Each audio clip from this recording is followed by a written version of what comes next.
하나님의 말씀은 사도행전 14장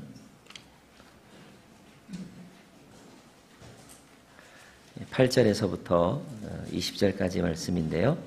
제가 여러분에게 봉독해 드리겠습니다. 루스드라에 발을 쓰지 못하는 장애를 가진 한 사람이 앉아 있었습니다. 그는 태어나면서부터 걸어본 적이 없었습니다. 그는 바울이 말하는 것을 귀 기울여 듣고 있었습니다. 바울이 그를 유심히 보다가 그에게 치유받을 만한 믿음이 있는 것을 보고 큰 소리로 당신 발로 똑바로 일어서시오 라고 외쳤습니다. 그 말에 그 사람은 벌떡 일어나 걷기 시작했습니다. 사람들은 바울이 한 일을 보고 루가오니아 말로 소리질렀습니다.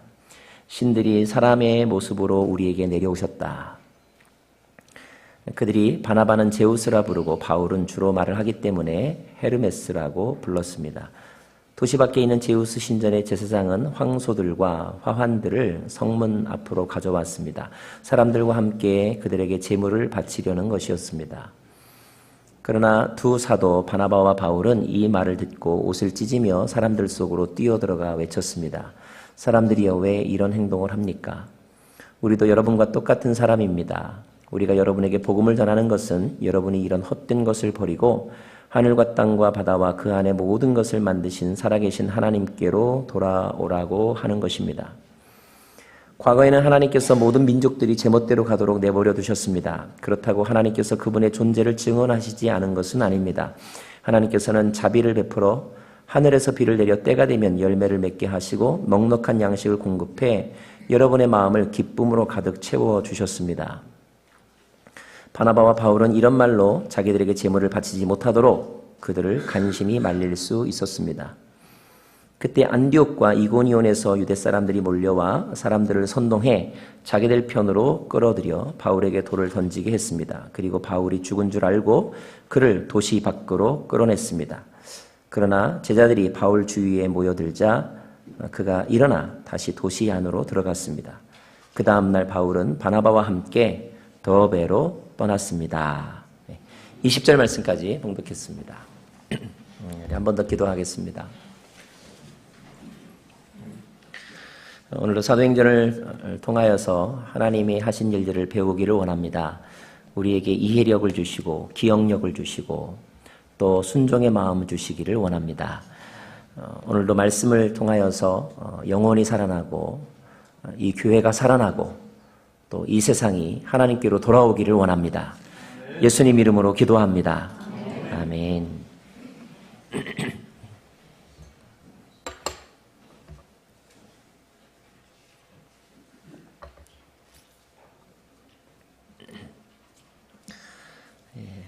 우리 1차 전도여행을 함께 배우고 있습니다. 한번 1차 전도여행의 그동안의 여정을 한번 복습해 보았으면 좋겠는데요. 지도를 보셔도 좋고요. 먼저 시리아 안디옥이라고 하는 지명 찾으실 수 있겠습니까? AD 47년경에 바울과 바나바가 전도여행을 떠납니다. 배를 타고 키프로스 섬에 도착했죠. 파포스라고 하는 섬에서 총독 서기오 바울을 만나고 전도합니다. 다시 배를 타고 육지로 올라오죠. 밤빌리아의 버가라고 하는 곳을 지나쳐서 비시디아 안디옥이라고 하는 곳에 도착합니다. 비시디아 안디옥에서 사도 바울이 설교한 내용은 바울의 첫 번째 설교라고 이렇게 알려져 있습니다.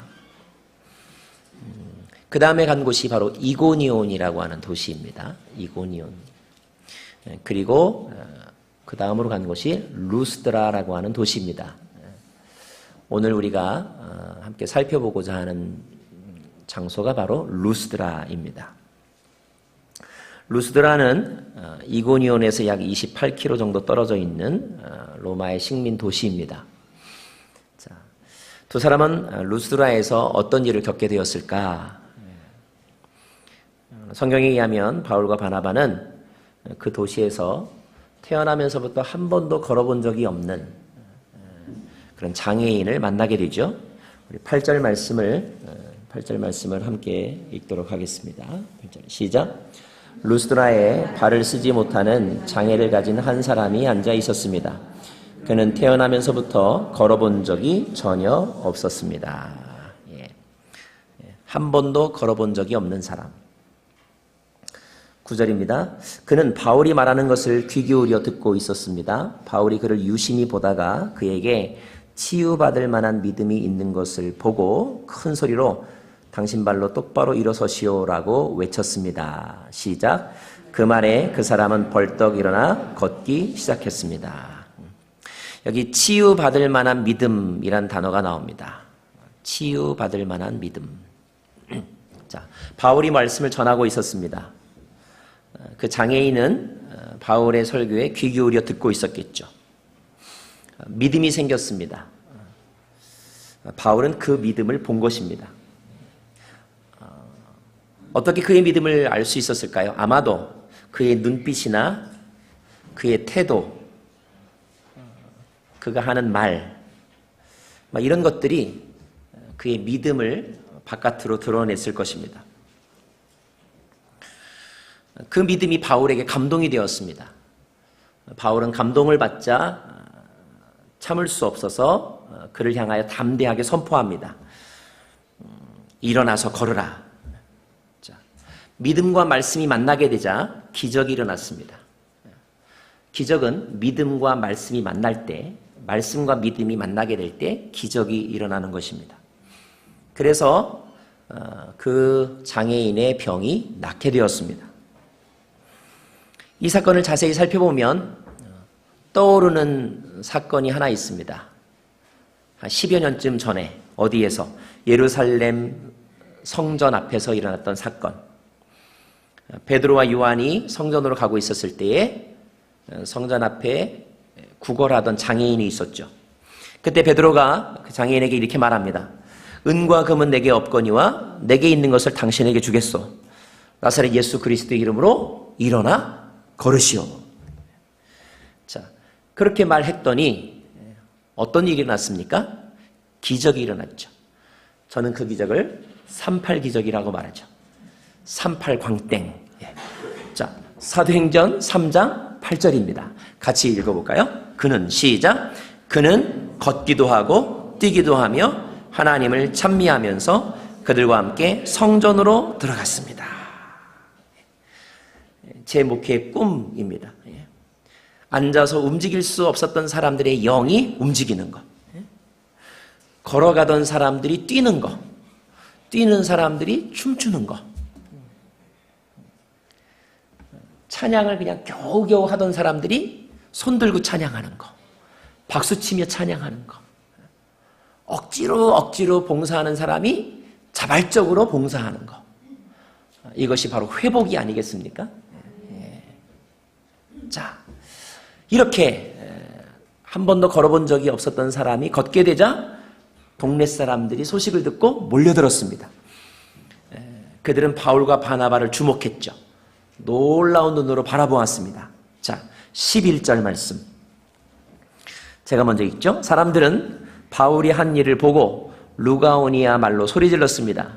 신들이 사람의 모습으로 우리에게 내려오셨다. 그리고 바나바는 제우스라고 부르고 바울은 헤르메스라고 불렀다. 13절 말씀. 도시 바깥에 있는 제우스 신전의 제사장은 황소들과 화환들을 성문 앞으로 가지고 왔다. 사람들과 함께 그들에게 제물을 바치려고 하는 것이었습니다. 자, 사람들의 반응이 아주 대단합니다. 사람들은 왜 이렇게까지 행동한 것일까? 당시에 그 루스드라라고 하는 그 성 바깥쪽에는 대리석으로 만든 신전이 하나 있었다고 그래요. 그런데 그 신전에는 오래전부터 내려오는 전설이 하나 있었습니다. 그 전설에 의하면 최고의 신 제우스가 그의 사자인 헤르메스와 함께 가난한 나그네로 변장을 하고 이제 그 동네를 찾아왔어요. 잠잘 곳을 찾습니다. 하지만 그 동네에 있는 사람들 어느 누구도 이 가난한 나그네 거지에게 문을 열어주지 않는 거예요. 결국 잠잘 곳을 찾지 못하여서 이렇게 힘들어하던 두 그 나그네에게 한 가난한 늙은 농부가 자기의 집을 그들에게 내어줍니다. 그리고 잘 대접하죠. 그 농부는 가난했지만, 그래서 돈이 없었지만 그러나 마음은 있었던 것 같아요. 두 신들은 그 노부부에게 감사하면서 자신들이 누구인지를 이렇게 밝힙니다. 그리고 그 농부의 집을 황금과 대리석으로 만든 신전으로 만들어 주었어요. 반대로 그 두 나그네를 이렇게 대접하지 않았던 나머지 사람들은 개구리로 만들어 버렸다. 이것이 그 신전에 내려오던 전설이었습니다. 전설. 동양이나 서양이나 나그네를 대접하는 일은 복받는 일인 것 같습니다. 저는 여러분의 마음속에 게스트룸이 있기를 바라요. 여러분의 마음속에. 자, 그 도시 주민들은 부끄러웠어요. 그래서 그 지방 사람들은 자신들의 명예를 회복할 기회를 찾고 있었습니다. 언젠가 다시 신들이 오면 그들을 잘 대접해야 되겠다. 이것이 그 사건을 통해서 얻은 교훈이었어요. 자, 그런데 바로 그런 도시에 바울과 바나바가 나타난 것입니다. 그리고 바울과 바나바가 한 번도 걸어본 적이 없었던 장애인을 고친 거예요. 사람들은 어떻게 생각했겠어요? 와, 이 두 사람이 신이구나, 이렇게 생각을 한 것입니다. 제우스와 헤르메스 신이라고 생각을 했던 거예요.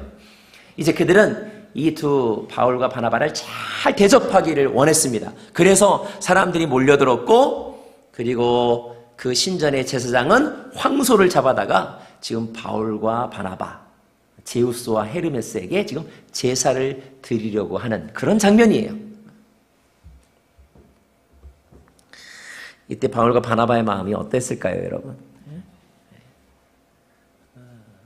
불치병을 앓고 있는 장애인을 고쳐준 것도 너무 기분 좋은 일인데, 사람들이 그것 때문에 자기들을 잘 대접하려고 하는 그 장면은 너무너무 기분 좋은 일일 거예요. 아마 그냥 가만히 앉아 있으면서 그들이 하는 대로 내버려 두어도 될 일이었습니다. 하지만 바울과 바나바는 그런 들뜬 기분 좋은 감정 속에서도 분별력을 잃지 않았어요. 자, 바울과 바나바가 어떻게 행동하는지 우리 14절 말씀을 같이 보도록 하겠습니다. 14절 말씀. 시작. 그러나 그 두 사도 바나바와 바울은 이 말을 듣고 옷을 찢으며 사람들 속으로 뛰어들어가 외쳤습니다. 사람들이여, 왜 이런 행동을 합니까?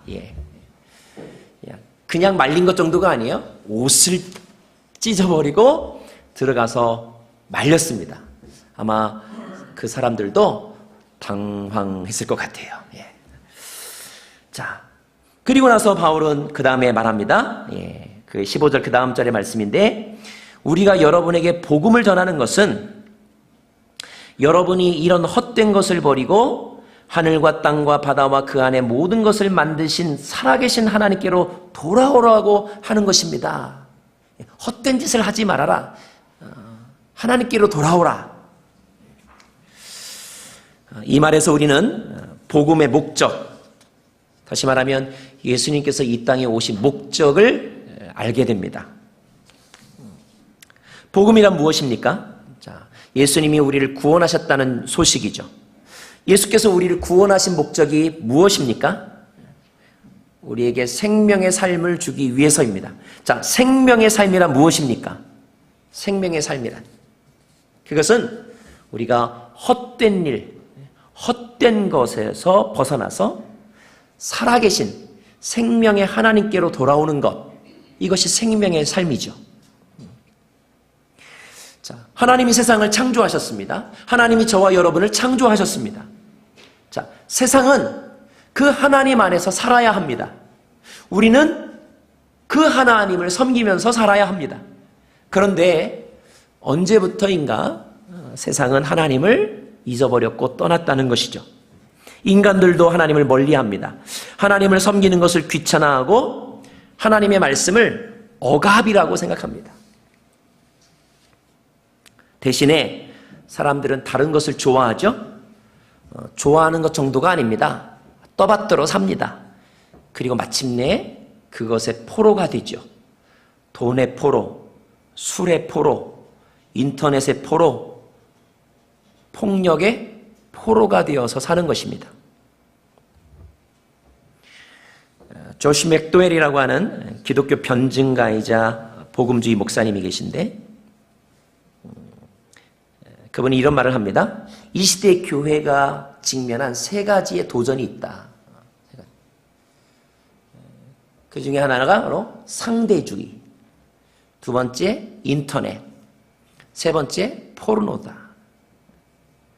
상대주의란 절대 권위를 부정하고 모든 것을 상대적으로 생각하는 것이죠. 인터넷, 우리 성도님들 가운데도 인터넷을 하지 않는 분이 없습니다. 젊은 사람들은 하루에 6, 7시간씩 인터넷을 합니다.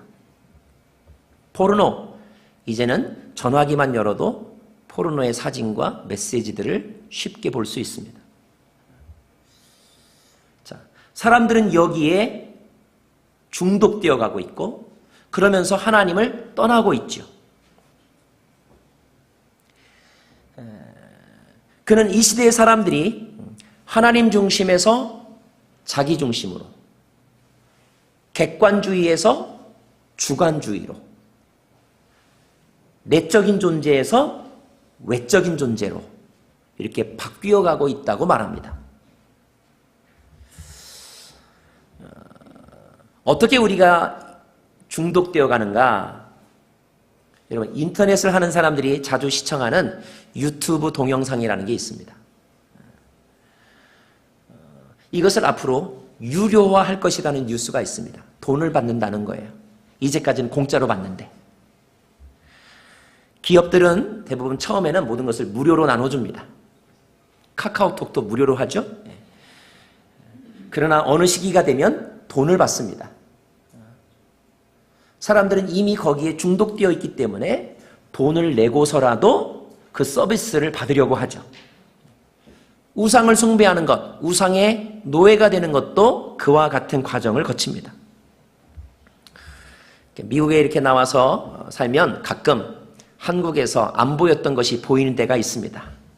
교육 문제. 미국에서 보면 참 안타깝게 말할 수가 없습니다. 성형수술하는 것들을 보는 이런 외모 지상주의 문제. 자, 물질과 외모의 노예가 된 한국의 젊은이들. 문제는 처음에는 그것을 즐기고 그것이 그렇게 심각한 줄 모른다는 거예요. 그러다가 점점 더 노예가 되어가고 있죠.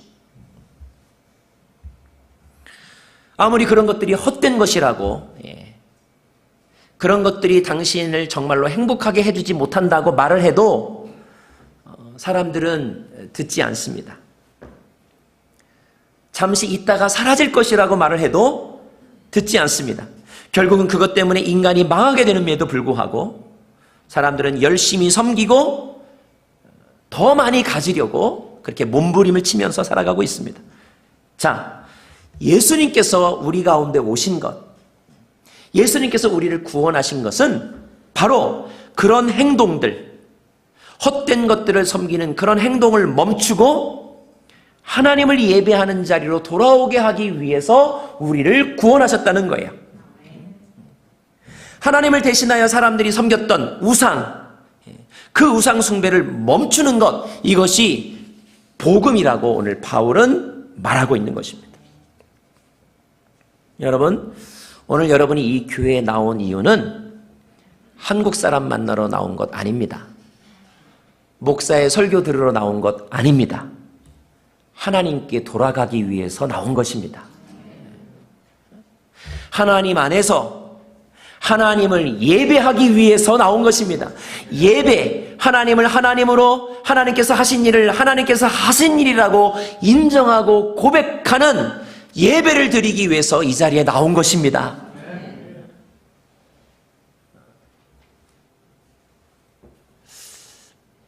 또 한 가지 오늘 바울은 이 메시지에서 복음을 전하는 자의 자세에 대해서 말합니다. 사람들이요, 남들에게는 뇌물 주지 말라고 이렇게 가르치면서도 자신에게 뇌물을 가져오면 슬그머니 받는 그런 경향들이 있지요.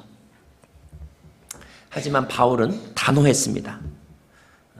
바울은 사람들이 다른 것을 숭배하는 것도 반대했지만 사람들이 자기를 숭배하는 것도 반대하죠. 쉽지 않은 이야기입니다.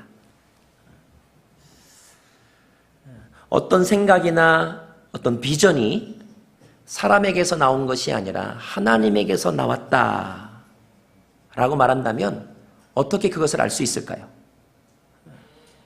그것은 먼저 그 생각의 내용이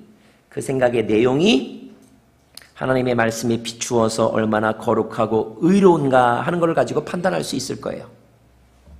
그러나 또 한 가지는 그 행위의 결과를 가지고 그 결과를 누구의 것으로 돌리느냐에 따라서 그것이 하나님에게서부터 왔느냐 사람에게서부터 왔느냐를 분별할 수가 있습니다. 성전 앞에 앉았던 안진뱅이를 고쳐주었던 베드로와 요한, 사람들이 베드로와 요한에 대해서 막 칭찬하면서 환호할 때 그때 베드로와 요한은 그 영광을 예수님께 돌려드렸습니다. 자, 오늘 바울과 바나바도 마찬가지예요.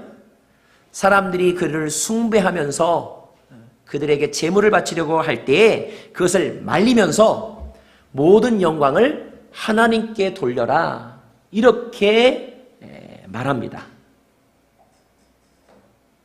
그런데 성경에 보면 이들과는 전혀 정반대의 행동을 해서 비참한 죽음을 당한 사람의 이야기가 나오죠.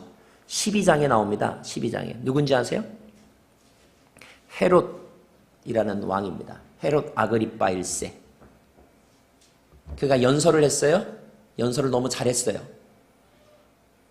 사람들이 와, 연설 너무 잘합니다. 신의 음성입니다. 신의 목소리라고 이렇게 축켜 세웠습니다.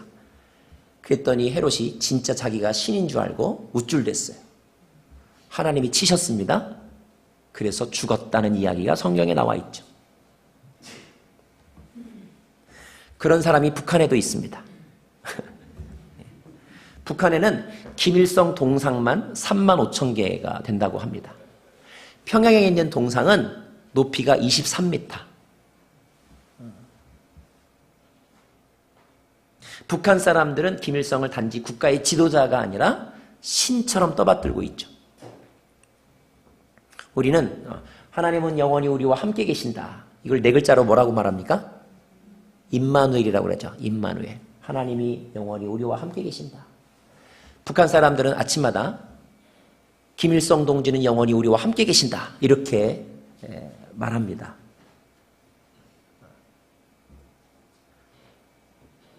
김일성, 김정일의 사진 앞에서 절을 합니다. 저는 북한 정권이 무너진다고 확신합니다. 왜냐하면 하나님 자리를 대신하여 스스로 신처럼 행동하는 사람을 하나님이 가만두지 않기 때문에 그래요.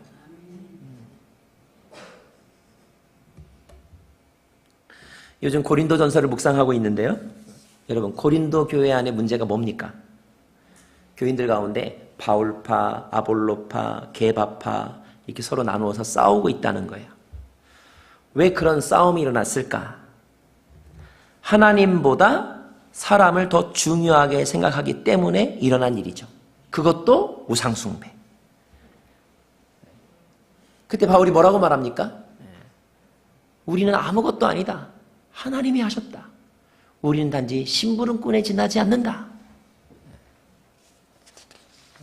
바울은 사람들이 자기에게가 아니라 하나님에게 집중하라고 그렇게 가르치고 있습니다.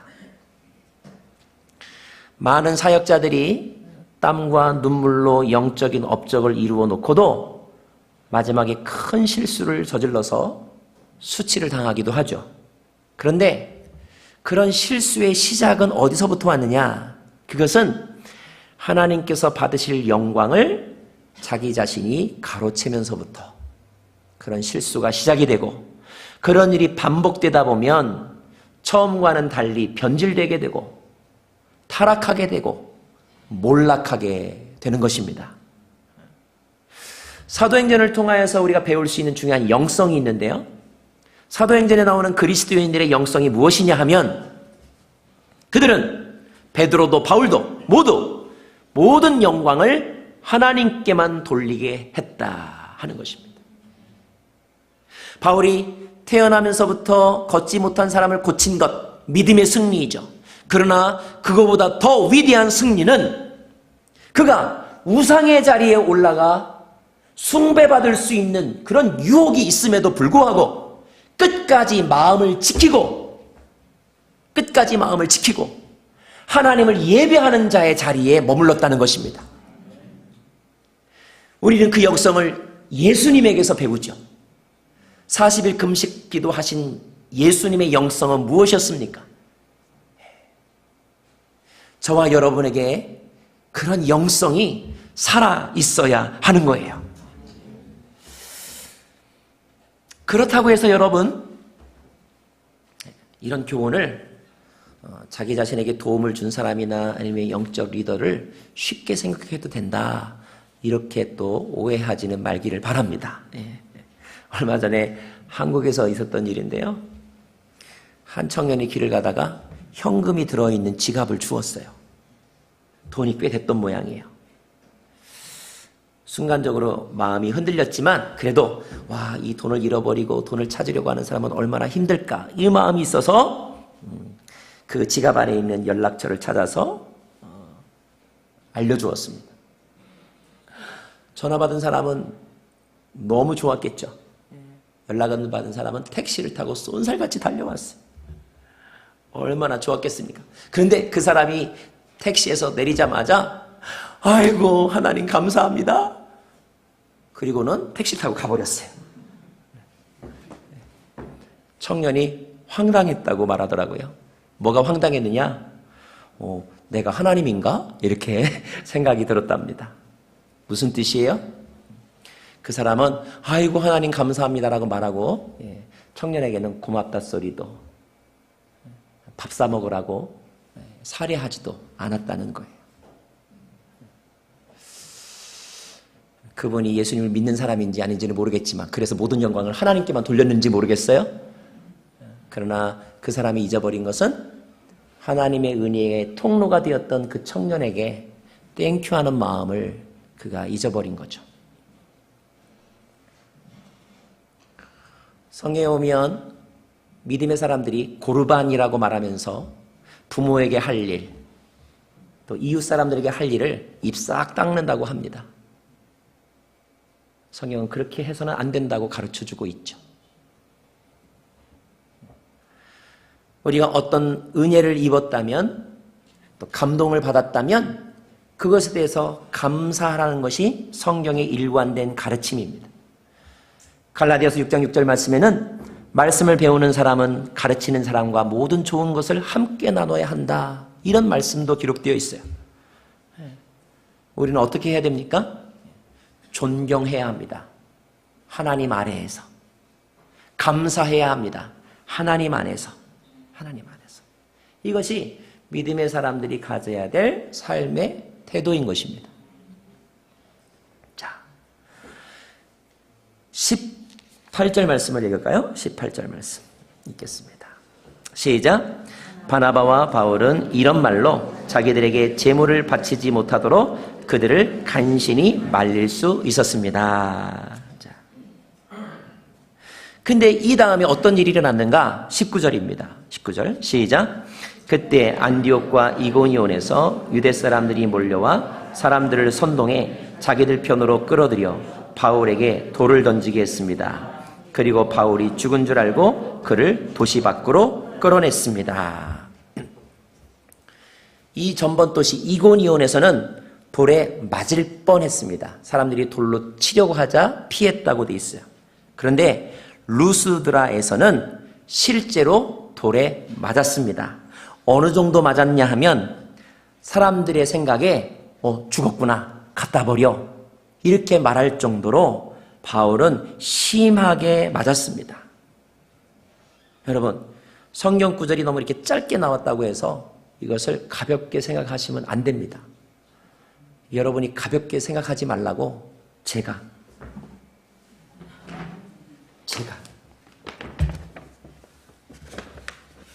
돌을 가져와 봤어요. 글로 읽은 것하고 제가 돌을 만져보니까 다르더라고요.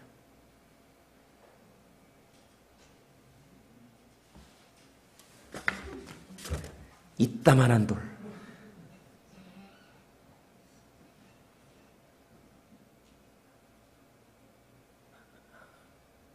여러분, 이 촉감이 얼마나 저를 이렇게 소름 끼치게 하는지 모릅니다.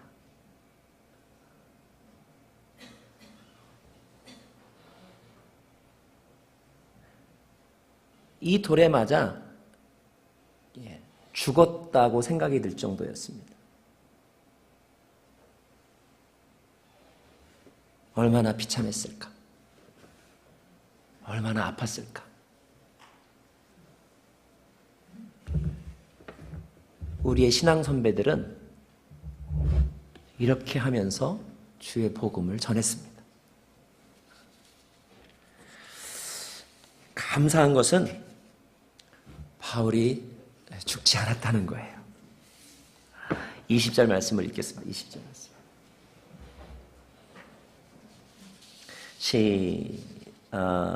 20절 시작. 그러나 제자들이 바울 주위에 모여들자 그가 일어나 다시 도시 안으로 들어갔습니다. 그 다음날 바울은 바나바와 함께 더베로 떠났습니다. 제자들이 모여들자 그가 일어났대요.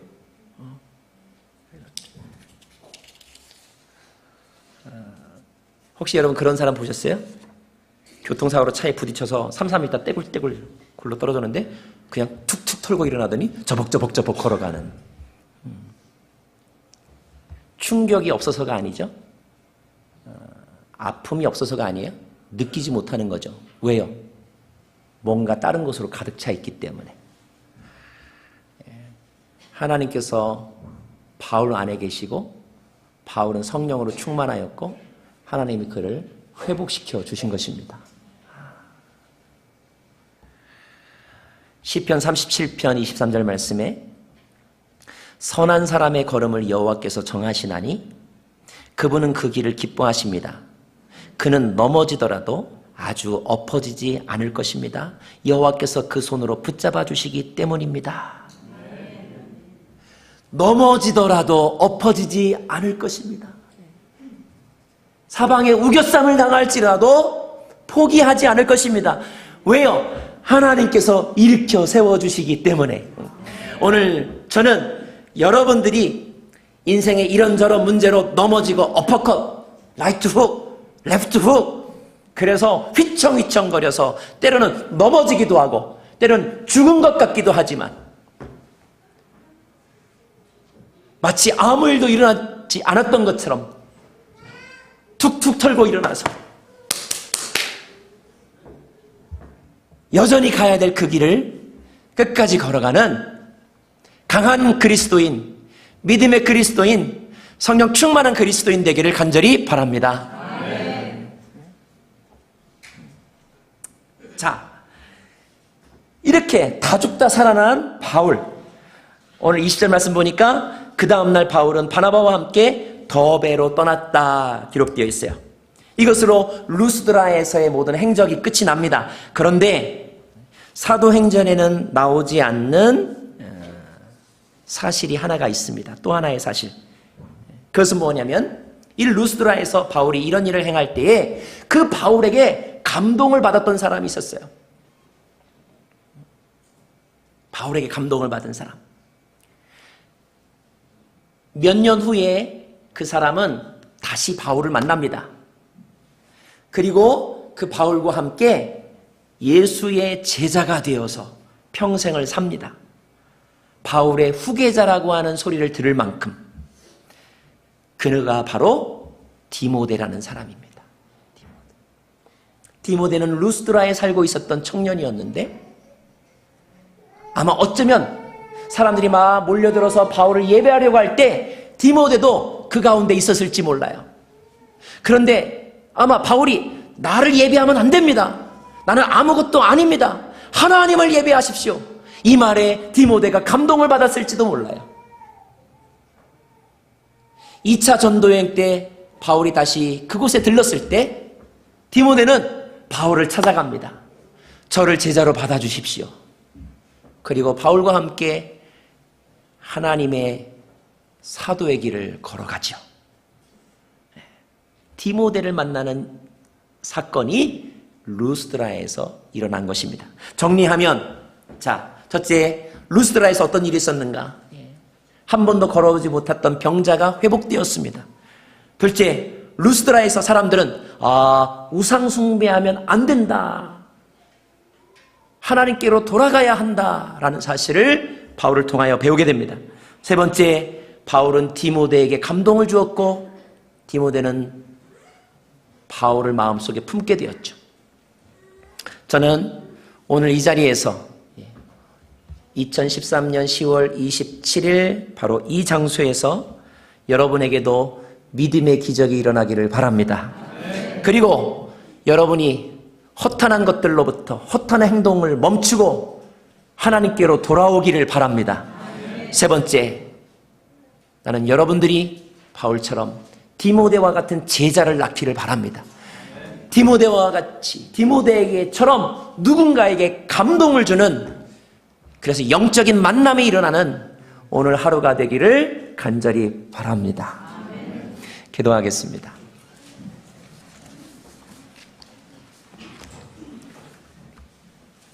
하나님, 회복하여 주십시오. 하나님, 죽은 것 같았지만 다시 툴툴 털고 일어나게 하여 주십시오. 하나님, 살아계신 하나님만을 예배하게 하여 주십시오. 하나님,